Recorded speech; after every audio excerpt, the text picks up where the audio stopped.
And now moving to the latest in the Russia-Ukraine war, Ukrainian President Volodymyr Zelensky has laid out plans for a second summit to discuss ending Russia's war in Ukraine.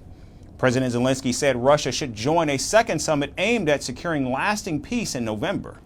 During a press conference in Kyiv, after attending the NATO summit in the United States, President Zelensky suggested direct talks with Moscow. I believe that we're ready to hold the second Ukraine peace summit sooner rather than later.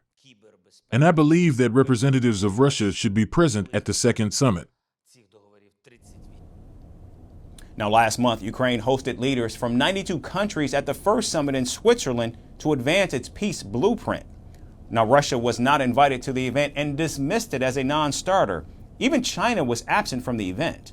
The first summit discussed 3 of the 10 points advanced by Ukraine as Zelensky's peace formula, including food security, nuclear safety, and the release of prisoners of war and children. Ukrainian officials have said a second summit would discuss a plan devised in advance by dozens of countries divided into working groups. Now, responding to the Ukrainian president's invitation, Kremlin spokesperson Dmitry Peskov said, quote, "The first peace summit was not a peace summit at all, so perhaps it is necessary to first understand what he means," end quote.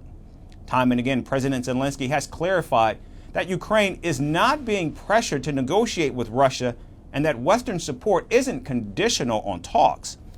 So while international aid certainly helps Ukraine resist Russian attacks, it's not enough for a decisive victory. Hence, the Ukrainian president during the conference also urged his allies for more air defense systems, specifying 25 Patriot batteries as necessary. From the point of view of the structure of our air defense, to completely cover Ukraine, according to our military, we need 25 Patriot systems. This is in order to completely close the sky of Ukraine. And speaking on the prospect of another Donald Trump presidency, Zelensky expressed confidence in cooperation despite the former U.S. president's previous pro-Kremlin indications. Zelensky said he is convinced that most Republicans actually support Ukraine in its war with Russia, and the current support provided by the United States would not have been possible to secure without a level of bipartisan agreement. The Republicans treat Ukraine, the people of Ukraine, our soldiers, and me with great respect. I see that we will develop appropriate relations, regardless of what the result turns out to be, what the choice of the people of the United States turns out to be in November. That's why I see no big threats here. With November fast approaching, the possibility of Donald Trump winning the election is prompting worries about ongoing U.S. support for Ukraine. Donald Trump has repeatedly hinted at swiftly resolving the conflict, which could potentially lead to Ukraine entering negotiations from a position of weakness. Now, even though the Ukrainian president did not comment on President Joe Biden's re-election challenges, he acknowledged the significant impact of U.S. electoral turbulence on Ukraine.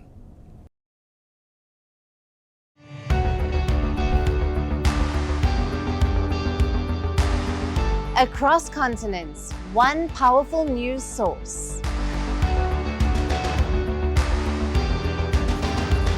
Bringing you diverse perspectives on the issues that matter.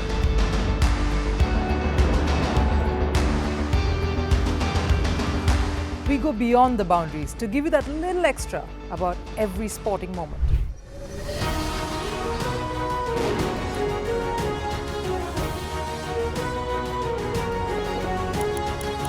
So thank you for making Firstpost 5 million strong. We're counting on your support, and you can trust us to bring you the news unfiltered and unvarnished.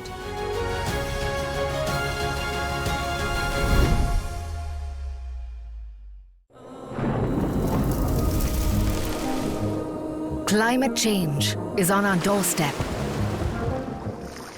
It's time for a revolution to take root. And it starts with 1.4 billion Indians. It starts with one tree for humanity, one tree for Mother Earth, one tree for our future. Project One Tree, a News 18 network initiative.